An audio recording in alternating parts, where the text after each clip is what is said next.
2025 August മാസത്തെ ഫലമാണ് പറയാൻ പോകുന്നത്. 2025 ഓഗസ്റ്റ് മാസം 16-ാം തീയതി വരെ ആദിത്യൻ കർക്കടകം രാശിയിലും തുടർന്ന് ചിങ്ങം രാശിയിലുമാണ് സഞ്ചരിക്കുന്നത്. ചൊവ്വ കന്നി രാശിയിലും ബുധൻ കർക്കടകം രാശിയിലുമാണ് ആഗസ്റ്റ് 30 വരെ. ആഗസ്റ്റ് 30-ന് ബുധൻ ചിങ്ങം രാശിയിലേക്ക് പ്രവേശിക്കുന്നു. ആഗസ്റ്റ് 10-ന് ബുധൻ്റെ മൗഢ്യവും തീരുകയാണ്.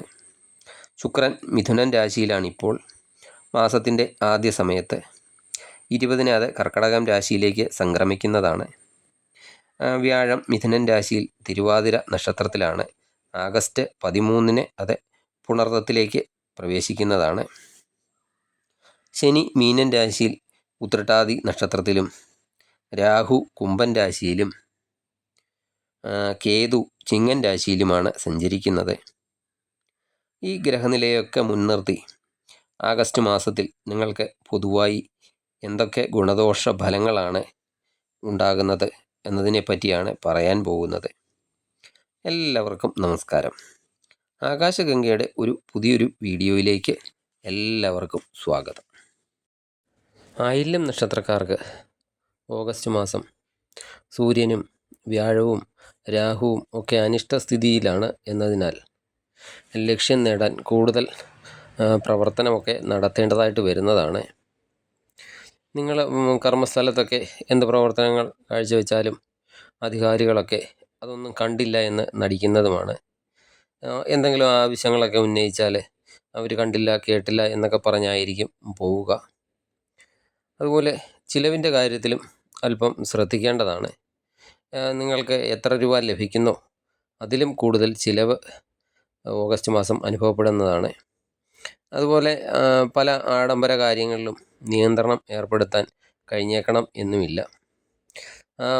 അനാവശ്യമായ യാത്രകൾ ഒക്കെ ഉണ്ടാകുന്നതാണ്. വെറുതെ അലയേണ്ട അവസ്ഥകളൊക്കെ ചിലപ്പോൾ ഓഗസ്റ്റ് മാസം വന്ന് ചേർന്നേക്കാം. ലവ് റിലേഷനൊക്കെ ഉള്ളവരാണെങ്കിൽ അവരുടെ ഭാവി സംബന്ധിച്ച തീരുമാനങ്ങളൊക്കെ എന്തെങ്കിലും കൈക്കൊള്ളാൻ സാധിക്കുന്നതാണ്. സഹോദരനൊക്കെ ഉള്ളവരാണെങ്കിൽ സഹോദരനിൽ നിന്നും സാമ്പത്തിക സഹായമൊക്കെ പ്രതീക്ഷിക്കാവുന്നതാണ്. വിദേശത്തൊക്കെ ജോലിക്ക് പോയവരെ എന്തെങ്കിലും ആഘോഷങ്ങളിലൊക്കെ പങ്കെടുക്കാൻ അവർക്ക് നാട്ടിലെത്തിച്ചേരാൻ സാധിക്കുന്നതാണ്. കരാർ പണികളൊക്കെ എടുത്ത് നടത്തുന്നവരാണെങ്കിൽ അവർക്ക് ലാഭകരമായ മുന്നോട്ട് കൊണ്ടുപോകാൻ സാധിക്കുന്നതാണ്. അതുപോലെ ചെറിയ ബിസിനസ്സുകളെ ചെറിയ സംരംഭങ്ങളൊക്കെ നടത്തുന്നവരാണെങ്കിൽ അതും ലാഭകരമാകുന്നതാണ്. നവീന ഇലക്ട്രോണിക്സ് ഉപകരണങ്ങളൊക്കെ സ്വന്തമാക്കാൻ സാധിക്കുന്നതാണ്. എന്ത് എതിർപ്പുകളുണ്ടായാലും ആ എതിർപ്പുകളെയൊക്കെ പരാജയപ്പെടുത്തി മുന്നോട്ട് പോകാൻ കഴിഞ്ഞേക്കുന്ന ഒരു അവസ്ഥ ഉണ്ടാകുന്നതാണ്. ആരോഗ്യപരമായിട്ട് അല്പം ശ്രദ്ധയൊക്കെ വേണം. നിങ്ങൾക്ക് കൂടുതൽ ഗുണഫലങ്ങളൊക്കെ ലഭിക്കുന്നതിന് വേണ്ടി വീടിൻ്റെ തൊട്ടടുത്തുള്ള ദേവീ ക്ഷേത്ര ദർശനം നടത്തി കഴിയുന്ന വഴിപാടുകളൊക്കെ നടത്തി പ്രാർത്ഥിക്കുക. മഹാവിഷ്ണു ക്ഷേത്ര ദർശനം നടത്തി പ്രാർത്ഥിക്കുന്നതും നല്ലതാണ്.